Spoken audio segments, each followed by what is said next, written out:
سجاد بھی عجیب ہے، سجاد بھی عجیب ہے، تیرا بکر عجیب ہے، تیرا جعفر عجیب ہے، تیرا جعفر عجیب ہے۔ آزاد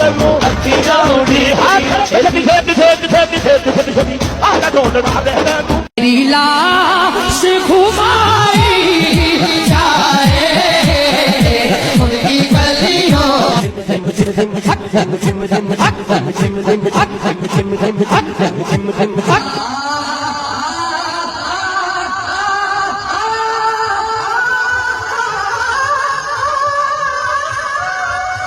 دل پہ ہاتھ رکھ کر مجھے بتائیں، آپ کو یہ کسی بھی زاویے سے نعت لگتی ہے یا اس ادب کی کوئی ایک بھی چھلک نظر آئی جو شایان شان مصطفیٰ نام نامی اسم گرامی صلی اللہ علیہ وسلم کو ادا کرتے ہوئے ہونی چاہیے؟ وہ جن کا مقام یہ ہے کہ اتنے بڑے جلیل القدر صحابی ہیں جنہوں نے زندگیاں حضور کے نام وقف کر دی، گھر بار لٹا دیے، لیکن اللہ ان کو بھی حکم دے رہا ہے، قرآن بنا دیا جن کا ادب کہ خبردار میرے محبوب کی آواز سے اونچی آوازیں آپ کی نہ ہو، ورنہ ایمان ضائع ہو جائے گا اور آپ کو خبر بھی نہ ہو۔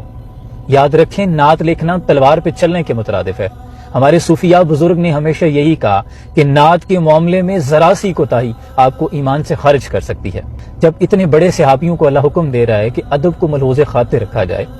تو کیا ہم نعت لکھتے ہوئے یا اتنی بے باکی سے بھری بزم میں یوں ایسے پکار سکتے ہیں، کیسے انداز اپنا سکتے ہیں؟ کسی علاقے کے چودھری، ایس ایچ او یا ڈی پی او کے آپ آفس میں پیش ہو جائیں نا، تو آپ یوں ہاتھ باندھ کے اپنے بٹن بند کر کے کھڑے ہوتے ہیں اور پورا سر سے لے کے پاؤں تک ادب کے زاویے میں ہوتے ہیں، اور یہاں تو ذکر تاجدار انبیاء کا ہے۔ آپ کو نہیں لگتا کہ یہاں زبان، کیا میں سمجھتا ہوں کہ لفظ کا وضو ہونا چاہیے۔ وہ جیسے شعر ہے نا کہ جب تک الفاظ وضو نہیں کرتے حضور ہم آپ کی گفتگو نہیں کرتے، میں سمجھتا ہوں یہ معیار ہونا چاہیے، لیکن یہ انداز، یہ تو صرف پیشہ ورانہ ہے، یہ صرف لوگوں سے واہ واہ اور پیسے اکٹھے کرنے کا طریقہ ہے، محض اس کے سوا کچھ نہیں۔ بڑی معذرت کے ساتھ میں بھی چاہتا ہوں کہ حضور کی نعت کی محافل ہونی چاہیے، میں بھی انعقاد کرتا ہوں، لیکن آپ سے یہ گزارش کروں گا خدارا ایسے لوگوں کو بلانے کی بجائے خود بیٹھیں، اپنے بچوں کو ساتھ لے کے، میاں بیوی بیٹھیں، والدین کو ساتھ لے کے بیٹھیں، خود اپنے بچوں کو کہیں کہ آپ نعت پڑھیں، درود پاک کی محافل کیا کریں،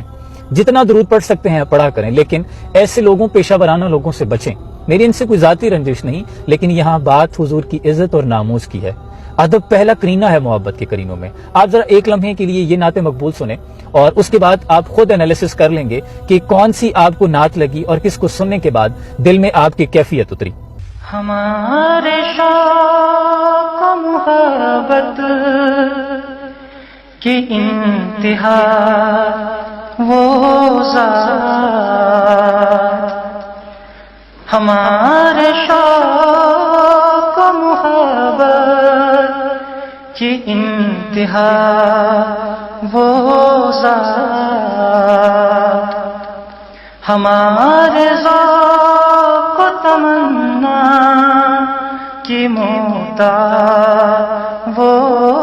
ذات۔ اس بھائی نے نعت کا حق ادا کر دیا۔ میں سمجھتا ہوں کہ نعت کی، آپ جب نعت پڑھ رہے ہوں، نعت کی الفاظ کی ادائیگی ہو رہی ہو، تو نہ دامن ادب ہاتھ سے چھوٹے اور نہ ہی سنجیدگی جانی چاہیے۔ اس بھائی نے ادب کا دامن بھی نہیں چھوڑا، سنجیدہ بھی رہے اور آنکھیں پل کے نیچے جھکا کے مؤدبانہ انداز میں نعت پیش کی کہ دل پہ جا لگی۔ یہ ہوتا ہے انداز، اور ایسی ہوتی ہے نعت رسول مقبول صلی اللہ علیہ وسلم، جس کو سننے کے بعد دل میں تازگی اتر آئے، حضور کی یاد آنے لگے، آپ سے والہانہ محبت ہونے لگے، عبادات سے پیار ہونے لگے، اور دل کرے کہ میں بھی اسی سانچے میں ڈھل جاؤں جو حضور چاہتے ہیں۔ یاد رکھیں، حضور سے محض زبانی عشق کا دعویٰ نہیں ہے، جیسے بزرگ کہتے ہیں نا کہ پتر عشق کا دعویٰ تب تک سچا نہیں ہوتا جب تک پتھر مارنے والوں کو دعائیں نہ دی جائیں۔ تو محبوب سے جب لو لگ جاتی ہے نا تو پھر اپنا آپ تو ختم ہو جاتا ہے، جیسے صوفی شاعر نے کہا نا کہ رانجھا رانجھا کر دی وے میں آپ پہ رانجھا ہوئی، سدونی میں نتی دو رانجھا ہیر نہ آنکھے کوئی، پھر انسان اس زاویے میں ڈھل بھی جاتا ہے۔ یہ تو نہیں ہے حضور کا عشق اتنا سادہ ہے کہ محفل میں بیٹھ کے پورا ہو جائے،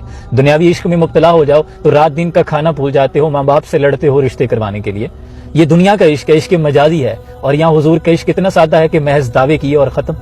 محض نعرے لگائے اور ختم نہیں۔ عشق میں پھر مصیبتیں عالم آتی ہیں، زمانے کے تانے بھی سہنے پڑتے ہیں، پھر اسی سانچے میں ڈھلنا پڑتا ہے جو حضور چاہتے ہیں۔ سر سے لے کے پاؤں تک عاشق رسول نظر آئے، اس کے عمل میں بھی، زبان میں بھی، اخلاق میں بھی اور کردار میں بھی۔